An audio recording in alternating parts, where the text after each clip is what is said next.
The runway rejection. Dominique Evans walked across the private runway with quiet confidence. Every step she took echoed with strength, heels sharp against the concrete, eyes locked ahead, not shifting for a second. The morning sun reflected off the sleek black car that had dropped her off only moments ago, casting long shadows across the tarmac. Her short curls moved slightly in the breeze. Her tailored navy blue blazer fit her like armor, and the simple pearl necklace around her neck offered the only softness in her otherwise commanding look. In her right hand, she carried a leather tote bag, its gold initials D.A.E. catching the light. Inside that bag were documents, IDs, contracts, proof, but she didn't think she'd need them this morning. After all, this was her plane, her jet, her runway, her company. She had arrived 10 minutes early to personally inspect the final customizations on the new Gulfstream G700 she had purchased outright. $52 million. Every inch of it was designed to reflect her vision, her legacy. As Dominique approached the stairs of the jet, she noticed the flight crew standing at the base. A silver-haired man in his late 50s, Captain Thomas Reed, watched her approach with a frown. His arms were folded, aviator sunglasses reflecting the sun, and his body was positioned firmly between her and the aircraft door. The flight attendant beside him, a young blonde woman with a clipboard, looked up at Dominique briefly, then looked back down. The two baggage handlers stood off to the side, half interested, half distracted, but no one moved to welcome her. Dominique stopped in front of them, offering a professional smile. "Morning. I'm here for a pre-inspection of the G700. Captain Reed didn't smile back. "This area is restricted. No unauthorized access allowed, ma'am," he said flatly, almost bored. Dominique raised an eyebrow. "Excuse me." The pilot shifted, visibly annoyed. "You need to step away from the aircraft, please. The owner of this jet is due to arrive shortly. I can't let you board." For a second, Dominique thought it was a misunderstanding, an honest mistake. She tilted her head slightly. "I am the owner." The pilot let out a small laugh, half disbelief, half arrogance. "Right, sure, and I'm the Pope." The flight attendant let out a stifled giggle. Dominique turned her eyes to her, then back to the pilot. "Dominique A. Evans, CEO of Evans Dynamics. You might have heard of us," she said, voice calm but deliberate. "I purchased this aircraft last month. This inspection was arranged in advance." "You're speaking to the owner." Captain Reed didn't move. "Ma'am, please don't make this harder than it has to be. I've worked in aviation for 32 years. I know who usually flies on these jets. If you're here for photos or to meet someone, you'll have to wait elsewhere." Dominique's smile vanished. She reached into her tote bag and pulled out a neatly clipped folder. Inside were purchase agreements, ownership titles, crew rosters, and documentation signed by Gulfstream themselves. She held it up for him to see. "You can read, right?" The insult hung in the air like smoke. The crew stiffened. The baggage handlers looked at each other uncomfortably. The pilot didn't even glance at the folder. "Security is coming to escort you off the property," he muttered. Dominique slowly tucked the folder back into her bag. She was used to disrespect, used to having to prove herself. But today was different. Today, she wasn't going to let it slide. She pulled out her phone and made a single call. "Jacobs, bring the ownership file and come out to the tarmac. Right now." Click. Captain Reed looked skeptical but said nothing. 5 minutes passed. Then, a tall man in a dark gray suit came jogging toward them, sweat already collecting at his collar. Harold Jacobs, legal consultant and chief of flight operations for Evans Dynamics. He held a thick red folder in his hands, his expression flustered. "Ms. Evans, I am so sorry," he said, panting lightly. "There seems to have been a miscommunication." "Oh, I'm aware," she said, eyes still fixed on the pilot. Jacobs turned to Captain Reed and the others. "Captain Reed, Flight Attendant Jenna, may I remind you that this woman is your employer. You've just denied access to the registered owner of this aircraft." The flight attendant's eyes went wide. Her grip on the clipboard tightened. The pilot laughed nervously. "There's been a mistake. I didn't realize." Dominique held up a hand. "Read the name on the manifest," she said, pointing to the clipboard. Flight attendant Jenna hesitated, then read aloud, "Dominique A. Evans." Another long silence. Dominique stepped forward, slowly and calmly. "Each one of you," she said, voice steady as steel, "made a choice. You saw a black woman walking toward a private jet and assumed she didn't belong. You didn't check my ID. You didn't ask a single question. You decided I wasn't worthy of being here. The pilot opened his mouth. I wasn't being racist, he blurted. You just what? She snapped. Assumed I was lying. Because I don't fit your idea of wealth, of power. She took a breath. You're all fired. Effective immediately. Gasps. The baggage handlers stepped back, unsure if they were included. Jacobs blinked. Ms. Evans are. You sure? Yes, she said coldly. I have zero tolerance for disrespect, especially the kind that hides behind uniforms and fake smiles. The flight attendant's lips trembled.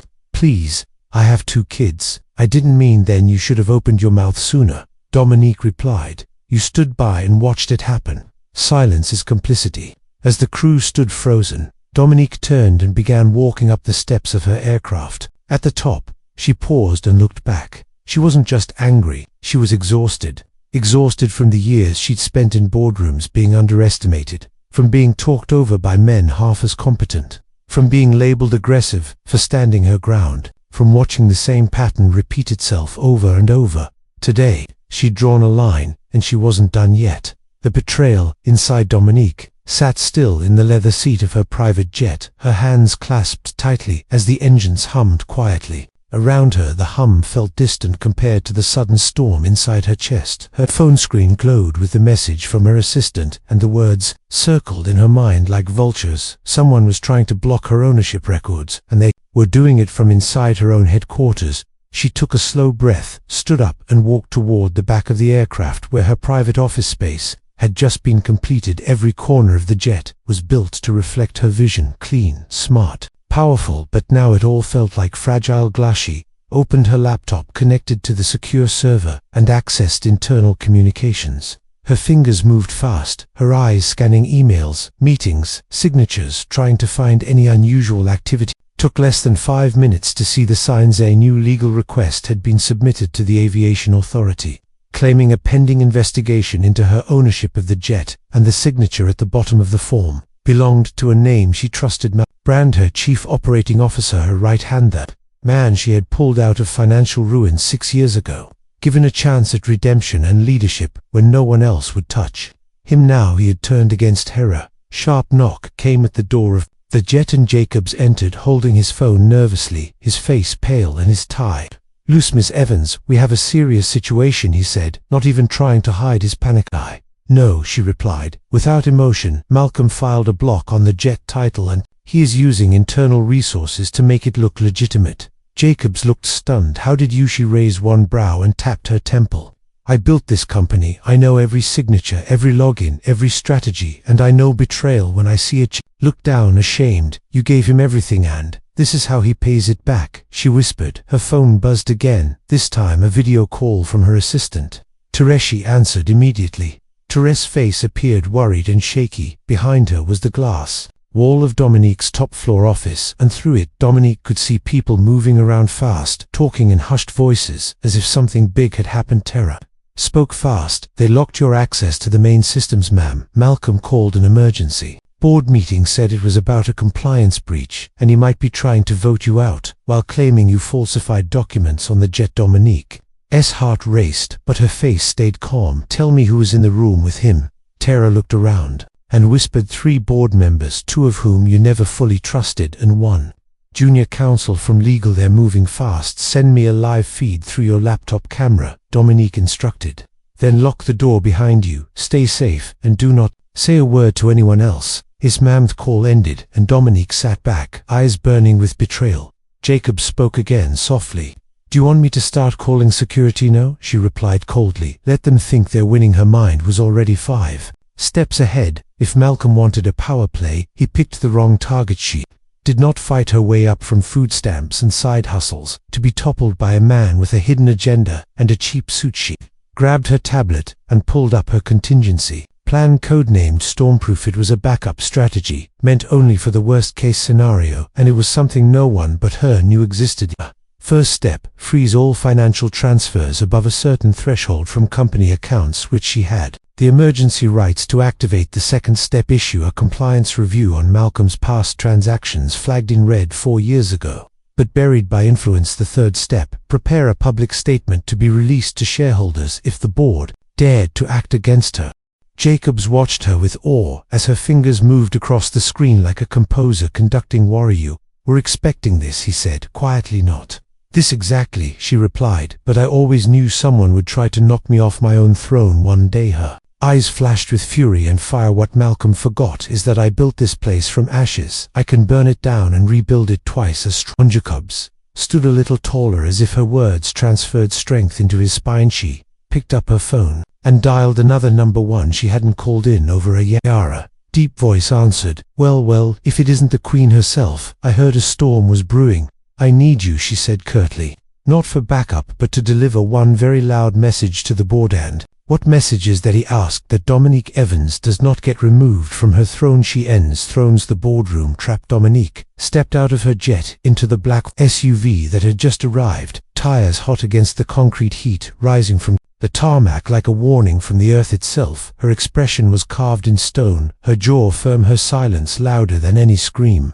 Jacobs slid into the seat beside her, clutching a folder full of data that might very well crush careers. She nodded once, and the driver took off, no questions asked. The ride to headquarters was silent, but her mind raced, not in panic, but in precision.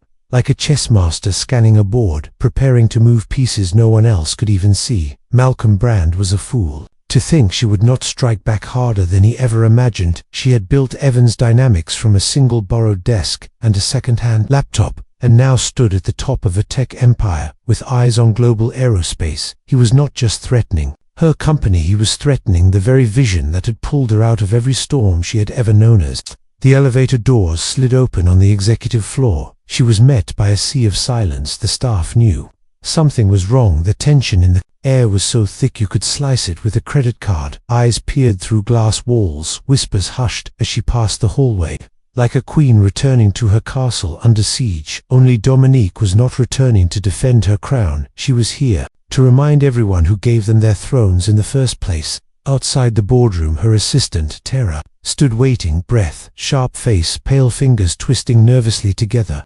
She whispered, "The room is locked with internal security. He brought his own IT guy and told them to revoke your badge access to the board wing."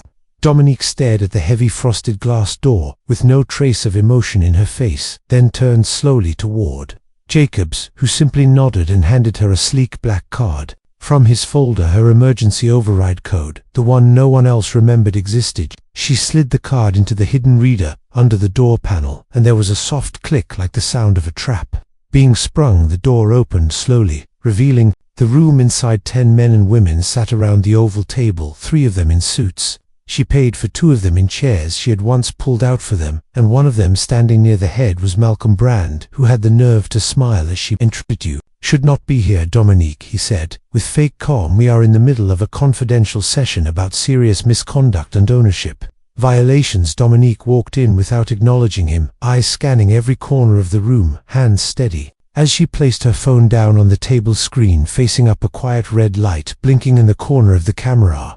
"You recording this?" Malcolm snapped, trying to regain control. "Absolutely," she replied without flinching. "Shareholders deserve transparency, and they will have it along with every court if you dare move forward with this charade." Malcolm took a breath, raised his voice, and addressed the others. "As you all know, we have reason to believe that certain legal steps taken during the acquisition of the Gulfstream jet were rushed, perhaps even forged for tax manipulation purposes. Our legal team is reviewing the authenticity, and I recommend placing Dominique on administrative leave until the facts are verified." There was a ripple of unease across the room, but no one spoke yet. Dominique stepped closer. "Do any of you have documents proving that?" "No." answered. "Do any of you have one shred of evidence that I have ever misused company funds or lied on a compliance form?" Silence again. "Then allow me to share something of my own," she said, and tapped her tablet, bringing up a holographic projection that filled the center of the room with swirling lines of code, graphs, bank transfers, and highlighted files. "This is a full audit of Malcolm's private expenses routed through shell accounts in the Cayman Islands, tied to phantom consulting firms and dating back 5 years, with patterns of duplicated invoices and internal authorization without oversight." Gasps filled the room this time, loud and uncontrolled. "And here is a signature match report." She continued, linking Malcolm to every one of those shell authorizations, including one from the office of an executive who resigned last year under mysterious circumstances. You forged my signature, Malcolm screamed, lunging toward her, but two security officers were already stepping in from the doorway, summoned without a word by Jacobs, and pulling him back. Dominique did not move. She did not blink. She simply turned to the board. He tried to take what I built by calling me a liar, by exploiting the one thing he thought no one would question, that a black woman could never possibly own what I do. He gambled on your silence, but I gambled on your fear of the truth. She paused, letting the room absorb every word like weight pressing down on their chests. I am not stepping down. I am stepping up, and anyone who thinks they can sit in a chair built by my sweat and blood, without earning it, will find themselves not just unemployed, but publicly exposed. Her phone buzzed again, a message from the head of shareholder relations. They had just seen the live broadcast support flooding in. Dominique turned her gaze to the boardroom windows, which faced the city skyline glowing gold under the noon sun. This company will now conduct a full internal review, starting with the board. Anyone who had prior knowledge of Malcolm's activities will be investigated. I have already authorized an independent firm to begin the process, and they arrive in 1 hour. She walked slowly out of the room, her heels echoing like a gavel being struck with every step. Jacobs followed, silent terror behind him, and the door to the boardroom swung shut like the closing of a courtroom after a verdict. The verdict was clear. Dominique Evans was not just in charge, she was unstoppable. The ghost in the elevator. Dominique stepped out of the boardroom, her spine straight, her breath calm, but her heart still burning from the confrontation. The sunlight pouring through the hallway windows caught the shimmer in her eyes, but she refused to let any emotion show. Not yet, not until she understood how deep this betrayal really went. The people she had trusted, the systems she had built, the layers of security she believed in, all had been pierced from the inside, and that meant only one thing: someone more powerful, more hidden, was watching her steps. Long before Malcolm ever made his move, as she entered the lobby of the executive floor, something felt different. The kind of quiet that was not peace but pressure, as if the walls themselves were holding their breath. Her eyes immediately locked onto the figure waiting by the elevators. A man in a grey suit, hands in his pockets, standing too casually, too still, his head tilted slightly, as if he were listening for footsteps. From miles away she knew that posture, she knew that manner. He turned slowly and offered the smallest smile, the kind of smile that held more warning than warmth. His hair now grayer than she remembered, his face marked by the years, but those sharp, calculating eyes were exactly the same. I heard the board meeting went up in flames, he said without moving from his spot. Dominique narrowed her eyes. You were watching. Not watching, Elijah replied, listening, observing the way ghosts do when they still have unfinished business. You are not a ghost, she snapped. You are a traitor who disappeared when I needed you most. Elijah looked away for a moment, then back at her with eyes that held the weight of secrets. You never asked why I left, Dominique. You just assumed it was weakness or betrayal. Maybe it was protection. From what? She asked, her voice harder now. From the truth, or from what you were helping cover up? He stepped closer, his voice lowering just enough to stay private, yet sharp enough to cut through the room. You are not dealing with just Malcolm or a few board members, Dominique. You are dancing on the edge of something older, something rooted deep inside the foundation of this empire, long before you built your version of it. She laughed without humor. I created Evans Dynamics from scratch, with no help, no investors, just grit and fire and sacrifice. You think you did, Elijah replied, but the original funding for your first expansion came through a holding company, disguised under 3 layers of shell corporations, and that holding company traces back to a family with interests far beyond software and aerospace. Her breath caught for a second, and she hated that it did. You are lying, she whispered. He pulled out a tablet from his coat and handed it to her. No passwords, no tricks, just a file sitting open at the top, a transaction log from 10 years ago when she had signed her first deal to move the company from a single floor to a high-rise in the heart of the city. Her signature was there, the funds were there, but the real name behind the investment was blacked out. Only one name remained beneath it: Marcus Devana. Name she had buried in the back of her memory, a man who once offered her a way out when she was drowning in debt, a man she had turned away when she sensed something dangerous about his smile, and yet somehow his fingerprints were still on her foundation. You knew this for how long? She asked, her voice a whisper, but her rage boiling beneath the surface. Long enough, Elijah replied, but not long enough to stop it before it became something worse. The people tied to Devon are watching your rise carefully. You embarrassed one of their assets when you fired that flight crew publicly. And when you dismantled Malcolm, you disrupted a pipeline they were using to move money through your aircraft. Purchase, they will not come at you with noise next time. They will come quietly. Dominique clenched her fists. If they think I am afraid of shadows, they are wrong. You should be, he said. Not because you are weak, but because you still believe you are. Playing a game where truth and justice can win. This is not a courtroom. This is a chessboard, and they are 10 moves ahead with pieces you do not even know exist. The elevator chimed and opened, but neither of them moved. Then what do you want? Dominique asked. To help you, he said. Simply, I owe you that, and I owe myself the redemption of cleaning the blood I helped spill before it drowns us both. She stared at him for a long time, then turned and walked into the elevator. Without a word, the doors began. Too close, and Elijah slipped in beside her. She said nothing for a moment, then spoke. If I find out you are lying again, you will not have to worry about ghosts or enemies or history. You will worry about me. Elijah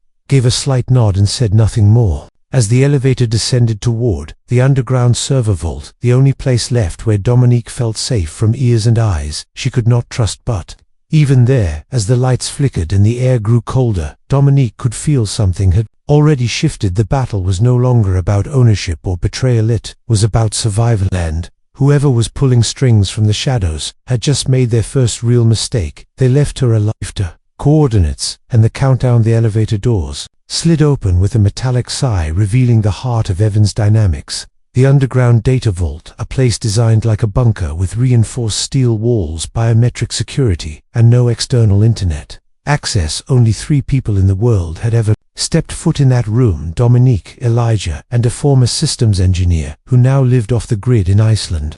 Yet the moment she entered the chamber, Dominique felt something had been violated, a silence, too heavy a stillness, too unnatural. Every screen in the vault remained off, except for one, the central command terminal lit in harsh white light, displaying a single message across the screen, in plain text, 48 hours left below.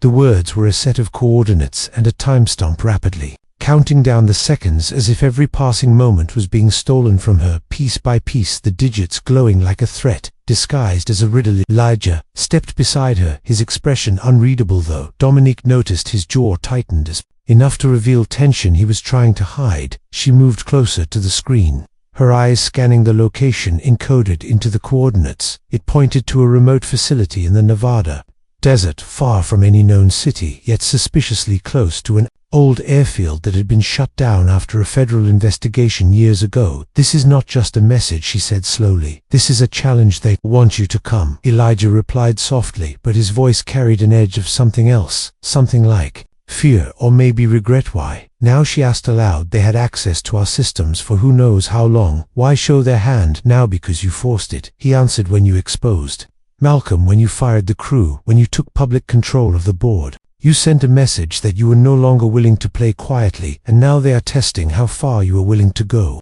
When the rules no longer protect you. Dominique stared at the screen again, her heartbeat steady, but her thoughts moving like a storm. She had built her company with transparency as its foundation, integrity as its spine, but the truth beneath the truth was this empire was built on old money and older lies. No matter how clean her hands were, the soil beneath her feet was poisoned long before she arrived. They want me afraid, she said. Then give them something worse, Elijah replied. She turned to the security terminal, typed in a code that deactivated all external alerts and reactivated dormant protocol called MIR, a program designed during the early days of the company, when Dominique suspected espionage before she had any real power to fight it. Now she had power and vengeance and purpose. Within seconds, her phone buzzed 3 times, encrypted messages confirming that her most trusted allies in legal cyber defense and international intel had been quietly mobilized under her private command. They would meet her in Nevada within 12 hours.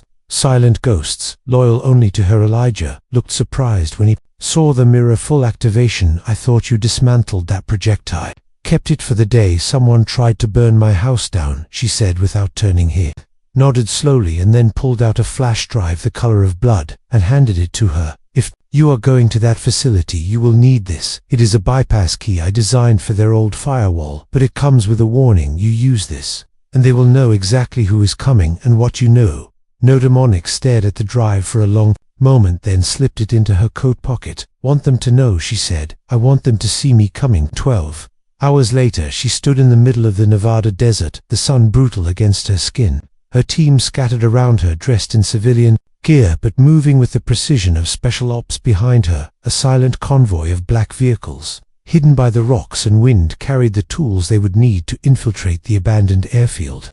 Ahead only, it was not abandoned. Through her binoculars, Dominique could see faint movement near the hangars, shadows shifting where no shadows should be, guards in plain clothes, walking with unnatural stillness, drones hovering low and silent like metal vultures, and in the center of it all, a bunker door, partially open with faint green light spilling out. The countdown on her watch reached 23 minutes and her team prepared to move. "This place is a graveyard," Elijah said softly beside her. "A lot of secrets buried under those hangars. You're sure you want to dig them up?" "If I do not," she replied, "they will bury me in the next one." They moved fast under the cover of sand, and silence bypassed the first layer of security. Using mirrorfall protocols, disabled the external cameras without tripping alerts and reached the bunker entrance. Just as the countdown hit 5 minutes, Dominique went in first, her flashlight sweeping the dark hallway walls lined with old tech files, shredded but not burned, broken terminals buzzing faintly with leftover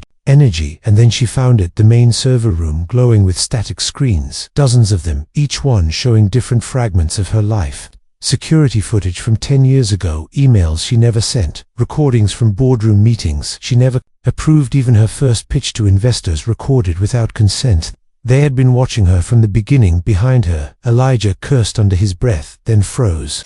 Dominique followed his eyes and saw it to a screen in the center, showed her father, a man she thought had died in an accident when she was 17. Only now the footage showed him alive, sitting in a room, talking to someone off-screen, and he said her name. Elijah stepped forward, his voice shaking. "I did not know about this, I swear to you." Dominique stared at the screen as the countdown ended, and a new message appeared: "Welcome home." The truth. They buried Dominique stood frozen before the screen, unable to blink, unable to speak, as the image of her father sat still in the center of that old security feed, his voice echoing through the speakers like a ghost returning, not with anger but with answers she never imagined needing. He looked older than she remembered, less like the man who held her hand as a child, and more like someone who had been carrying secrets in his bones for decades. Her team moved silently around her, scanning systems, recovering files, clearing the space with professional urgency, but Dominique could hear nothing except the sound of her name being spoken by a man she had mourned when she was 17, a man who was supposed to be buried beneath concrete and lies. Elijah stepped closer, watching her closely as if unsure whether to speak or remain silent. He had seen many versions of Dominique Evans, the builder, the fighter, the strategist, but now he was seeing something different. The daughter, the abandoned, the betrayed. The video began to play again, this time uninterrupted. Her father sat across from a shadowed figure, voice distorted but calm, asking him about a project, something called Genesis Phase, and her father nodded, saying they had moved the funds through front companies, and that no one could ever trace it back to the real source. Then came a pause, and he looked directly at the camera and said, "If Dominique ever sees this, tell her I never wanted her to carry the weight of this empire alone. Tell her I had to disappear to protect her from the very people I once trusted." Dominique felt her throat tighten, not from sadness but from fury, because protection without truth was not protection at all. It was abandonment disguised as sacrifice. And though she wanted to believe his intentions, she could not forgive the silence that cost her years of pain and loneliness and unanswered questions. She turned from the screen, walked deeper into the facility until she reached the heart of the server room where the original core of the Genesis Phase was still connected. It was more than a data hub, it was a blueprint for global manipulation, artificial scarcity, market control, surveillance buried beneath innovation. Her company had unknowingly helped develop the tools they used to monitor and manipulate people around the world. She looked at Elijah, his eyes already understanding what she was about to do, and without a word, she pulled the flash drive from her pocket and inserted it into the main console. The moment it connected, the system screamed to life. Red lights flashing, alarms pulsing, but no guards came because Mirrorfall had already disabled external communication. Elijah spoke slowly. "You know this will erase every piece of evidence, every trace of this facility, every archive, including what your father left behind." Dominique stepped back, watching the countdown begin. A new one, not of fear but of cleansing. She stared at the core as it began to collapse from the inside. Out data folding in on itself, firewalls, breaking security codes, dissolving like ashes in water, and she felt a strange peace washing over her. This is not about revenge, she said softly. This is about rebirth. Outside, her team had already begun to retreat, pulling sensitive drives from backup consoles, loading into vehicles as the generators sparked and failed. Dominique remained until the very last second, watching the screens flicker and die away. Old stars collapse into silence as they drove away. Across the desert night, Dominique stared out the window, her face unreadable, her hands steady, but her mind racing. She had not just fought off a takeover, she had uncovered the roots of a system that used her as a pawn and tried to crown her queen. Of something rotten and invisible, she had destroyed it all, not to win but to start again to. Weeks later, the world woke to headlines of a corporate restructuring at Evans Dynamics. No scandals, no arrests, just new leadership under Dominique Evans, and a sudden shift toward transparency and ethical engineering. Her speech went viral not because it was fiery, but because it was real. She spoke of corruption, of inheritance, of the cost of silence, and the power of truth not wrapped in perfection, but carried in scars and honesty. She ended her speech with words, "No one expected. Power is not what you build above others. It is what you build within yourself when everyone else tries to tear you down, and I promise I will spend the rest of my life building better." After the cameras shut off, she stood alone on the rooftop, watching the city pulse with light, and she knew something had changed, not just in her name or her company, but in her soul. Dominique Evans had faced ghosts, shadows, betrayal, even the loss of the man she once needed most, and still she chose to lead, not with vengeance but with vision. She did not just own the jet, she flew it into a storm, and came out writing her own sky. The end.